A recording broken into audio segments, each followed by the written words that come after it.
The morning my grandson brought his girlfriend to Sunday dinner, she hugged me so tight I could smell her perfume for the rest of the evening.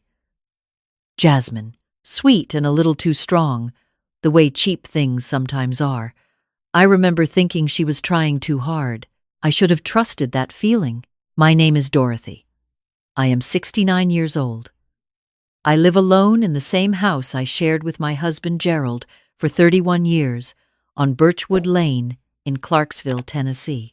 Gerald passed 4 years ago this November, a stroke. Sudden, no warning at all. One morning he was drinking his coffee at the kitchen table, and by afternoon he was gone. You never really get over that kind of loss. You just learn to fill the silence with other things. After Gerald died, my grandson Marcus became the person I relied on most. He is 26 years old, the son of my daughter Renee, who moved out to Phoenix when Marcus was in high school. She and I have never been close. There is too much history between us, too many arguments that never got resolved. But Marcus stayed in Tennessee. He came by to help with the yard, to fix the leaking faucet under the kitchen sink, to eat dinner at my table. He reminded me of Gerald in small ways, the way he laughed with his whole body, the way he always cut his meat before eating rather than cutting as he went. I loved him deeply. I still do. Even now. When Marcus started dating Serena, I tried to welcome her. She was 24, worked at a marketing firm downtown, always dressed like she was about to attend a meeting, even when she came over on a casual Saturday afternoon. She smiled constantly, the kind of smile that is practiced and deliberate. I am a retired nurse. I spent 40 years watching people's faces in hospital rooms, learning the difference between genuine pain and performance. Something about Serena's smile never reached her eyes, but Marcus was happy. And I told myself that was enough. The first time I felt something was wrong was in January, about 3 months after Marcus introduced her. I had gone into the spare bedroom to find a photo album I wanted to show them, one full of pictures of Marcus as a little boy, the kind of thing grandmothers do, and I noticed my filing cabinet was slightly open. I keep that cabinet locked. Gerald was particular about documents, about keeping everything organized, and I had kept his habit after he was gone. Deed to the house, insurance policies, his pension paperwork, all of it in labeled folders. The cabinet was not broken into, the lock was intact, but it was not fully pushed shut. I told myself I had simply forgotten to close it properly. That happens when you get older. You walk into rooms and forget why you came in. You leave drawers open without realizing. I put it out of my mind. The second time was in February. I received a piece of mail that was already opened. An envelope from Gerald's life insurance company, addressed to me, that had been torn open along the top and then poorly folded back to look like it hadn't been touched. The letter inside was a routine annual statement. Nothing alarming in its contents. But someone had read it before I did. I lived alone. No one had a key to my house, except Marcus. I still did not want to believe it. I called the post office and asked if they had any record of misdelivered mail or damaged envelopes that week. The woman I spoke to was kind but unhelpful. I filed it in the back of my mind, in the place where I kept things I was not yet ready to examine closely. March arrived cold and dry. Marcus called on Sunday as usual, but the conversations had started to feel different, shorter. He would answer my questions with questions. When I asked how things were going with work, he said, "Fine, Grandma. Why do you ask?" As if my asking were suspicious. When I mentioned I was thinking of having the house appraised, nothing serious, just curious. One of my neighbors had recently sold, and I wondered what the market looked like. There was a pause on the line that lasted a beat too long. Then he said, "You're not thinking of selling, are you?" It was on a Tuesday in March that everything began to shift. I had gone to the pharmacy on Riverside Drive to pick up my blood pressure medication. It was mid-morning, not busy. I was standing at the pickup counter, waiting while the technician checked my insurance, when I heard someone step up close behind me. I turned slightly, the way you do when someone is standing too near, and saw a woman I did not recognize. She was perhaps 60, heavyset, with close-cropped gray hair and reading glasses pushed up on her forehead. She was looking at me with an expression I can only describe as deliberate, not aggressive, not unkind, but purposeful, like she had been waiting for the right moment. She leaned in close enough that only I could hear her. "You have a grandson named Marcus?" she said. It was not a question. I turned fully to face her. "Excuse me? I don't have much time," she said quietly. "My name is Carol. My last name doesn't matter. I need you to look something up when you get home. Look up the address 4,417 Delwood Court. Then look up who filed for a quitclaim deed on that address in the last 60 days. Then go look at your own deed." She pressed a folded piece of paper into my hand. My fingers closed around it without thinking. "Why are you?" I started to say, but she had already turned and was walking toward the door with the steady pace of someone who had planned exactly how long this would take. She did not look back. The pharmacist called my name. I stood there with the paper in my hand, feeling the world tilt slightly. The technician had to repeat herself twice before I heard her. I drove home with that folded paper in my coat pocket. I made myself a cup of tea before I opened it, because I needed a moment to breathe, to remind myself that I was a grown woman who had survived the loss of my husband and 30 years of night shifts in a cardiac ward, and that a piece of paper could not hurt me. Inside was written a single sentence in neat, careful handwriting. "He is trying to take your house." There was also a name, Serena Kovacs, and below that, a case number. I sat at my kitchen table for a long time. Then I opened my laptop. I do not consider myself skilled with computers, but I know how to search. I typed in the address the woman had given me, 4,417 Delwood Court, and found it was a property in a subdivision about 12 miles from mine. Then I searched the county assessor's website for recent deed transfers involving that address. What I found made me set my teacup down very carefully, so I would not drop it. A quitclaim deed had been filed on that property 6 weeks ago. The property had been transferred from its previous owner, a name I did not recognize, to a new owner listed as Marcus Anthony Whitfield, my grandson's full name. A quitclaim deed transfers property without a warranty. It is often used when someone wants to quickly move ownership between family members, or when there is no traditional sale. It is also sometimes used in fraud. I sat back in my chair.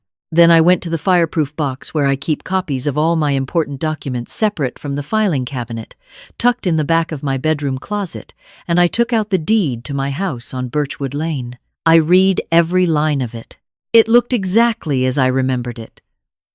My name, Gerald's name, our address, the signatures from the closing in 1992.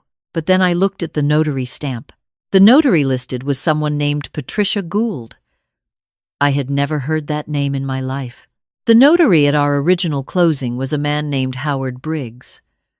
I remembered him distinctly. He had a broad, cheerful face, and he walked us through every page with patience.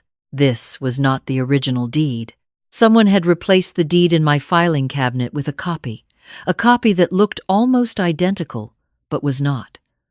The lock had not been broken. Marcus had a key, and this copy had a notary I had never met. I need you to understand what that moment felt like. It was not rage that came later. It was something quieter and more devastating, like the ground dropping 2 inches beneath your feet.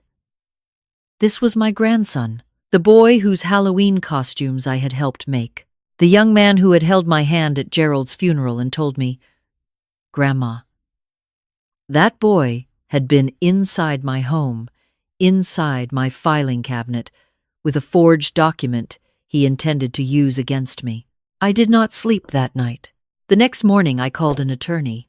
I found her through my neighbor's recommendation, a woman in her 50s named Barbara Crane who handled property law. I told her what I had found. She was quiet for a moment. Then she said, "Don't touch the document. Don't let anyone know what you've discovered. Come in this afternoon and bring the deed, the piece of paper you were given, and anything else you can find." I asked her how serious this was. She said, "If someone filed a fraudulent deed using a false notary, that is felony forgery and property fraud. But we need to move carefully." That afternoon, while I was at Barbara's office, she found 3 things that stopped her mid-sentence and made her put her pen down. First, a quit-claim deed had been prepared, not yet filed, for my property on Birchwood Lane, transferring ownership from me to a limited liability company called Crestline Property Group, LLC. I had signed nothing. My signature on the prepared deed was a forgery. Second, Crestline Property Group, LLC had been registered 4 months ago. One of its 2 listed members was Serena Kovacs. Third, the property at 4,417 Delwood Court, the one already transferred to Marcus, was directly adjacent to a parcel of commercially zoned land that had just been approved for a major retail development. The surrounding residential lots had suddenly tripled in value. My home sat on a similar parcel. This was not impulsive. This was not opportunistic. They had researched the zoning. They had planned this for months. Serena had come into my grandson's life and found something worth taking, and she had made sure Marcus was either complicit or blind. And she had gotten a key to my house. And she had waited. When Barbara looked up from her computer, she said, "Dorothy, I need to ask you something. Are you in contact with Marcus regularly?" "He calls me every Sunday," I said. "Do not call him this week," she said. "And if he calls you, answer normally. Do not let him know that you know." I drove home. It was dusk by the time I turned onto Birchwood Lane, and the light was that particular Tennessee shade of orange and gray that I had always loved. I sat in my car in the driveway for a few minutes, looking at my house, the same porch where Gerald used to sit in the evenings, the same oak tree in the front yard that Marcus used to climb as a boy. My house. My life. I went inside and I double-checked every lock. Sunday came. Marcus called at his usual time, just after 11 in the morning. "Hey, Grandma, how are you doing?" "I'm fine, sweetheart," I said. "Yeah," he said. A pause. "Hey, I wanted to ask, have you thought any more about that conversation we had? About maybe downsizing? Serena was saying there are some really nice senior communities north of the city. We can talk about that," I said. "Maybe you 2 can come for dinner next weekend and we'll discuss it." Another pause. Shorter this time. "Yeah," he said. "Yeah." When I hung up, I sat in the quiet of my kitchen for a long time. "Can I ask you something? If someone you loved, someone you had trusted, completely turned out to be involved in something that could take everything from you, what would you do? Would you confront them right away? Would you give them a chance to explain before you went to the authorities?" I have thought about this question many times since that Sunday phone call, and I still do not have a clean answer. What I did was this. I did nothing to tip them off. I kept my voice steady every time Marcus called. I accepted a dinner invitation and sat across from Serena at a restaurant, and watched her order the salmon and smile at me and ask about my garden. And I smiled back and talked about my tomatoes, and I thought, I know exactly what you have done. There is a particular kind of strength that comes from being a woman who has lived long enough to know that not every battle is won by raising your voice. Sometimes you win by being very, very still. 4 weeks after my visit to Barbara's office, she called me early on a Thursday morning. "The fraud division of the county sheriff has everything they need," she said. "They're moving today. I did not ask to be there. I did not need to watch. I had my house, My deed, the real one, which Barbara's team had worked with the county recorder's office to verify and restore, and I had the truth documented in 12 pages of legal filings. Marcus was arrested that afternoon at the office where he worked. Serena was arrested at her apartment. The charges included felony forgery, property fraud, and conspiracy. I found out through Barbara, not through the news, not through a phone call from Marcus. He did not call me that day.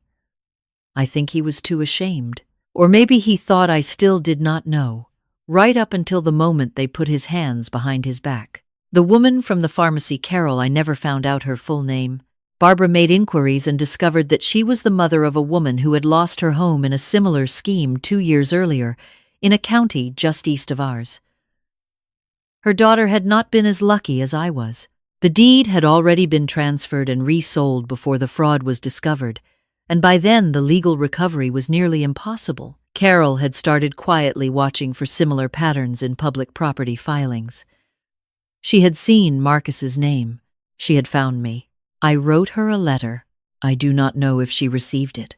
I addressed it to the only name I had for her and left it with Barbara. I hope it found her. A month after the arrest, I visited Marcus at the county jail. I want to be honest about what that visit was and what it was not. It was not forgiveness. I am not there yet. I may never be. And I no longer believe that forgiveness is something a person owes another person simply because time has passed or because they are family. What I owed Marcus was the truth. He had always known me as his grandmother who made his Halloween costumes and held his hand at funerals. I needed him to also know me as a woman who found out what he had done and did not fall apart. I needed him to see that. I sat across from him at a table with a plastic divider. He looked thin. His eyes were red. He started to say something 3 times before he actually got the words out. "I'm sorry, Grandma." I looked at him for a long moment. "I know you are," I said. "I believe that you are sorry right now, in this room.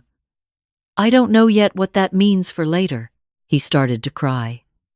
I let him. "Was any of it her idea?" I asked. Not to excuse him. Just because I needed to know where the thing had started. He nodded slowly. "She found the zoning changes first. She said your house was worth 5 times what you probably thought it was. She said you might not even notice if it was just handled, retitled, that you could live there the same as always. But it would belong to her," I said. "To us," he said. "She said to us." I thought about that for a moment. 26 years old, in love, and someone had handed him a plan that made him feel like he was building something, like he was being clever and ambitious. And somewhere in the back of his mind he had known it was wrong and he had chosen to not look directly at that knowledge. I have seen that before. In hospital rooms, people choosing not to look directly at things because looking directly would require a decision they do not want to make. "You had a key to my house," I said. He looked at the table. "Marcus." "Yes," he said quietly.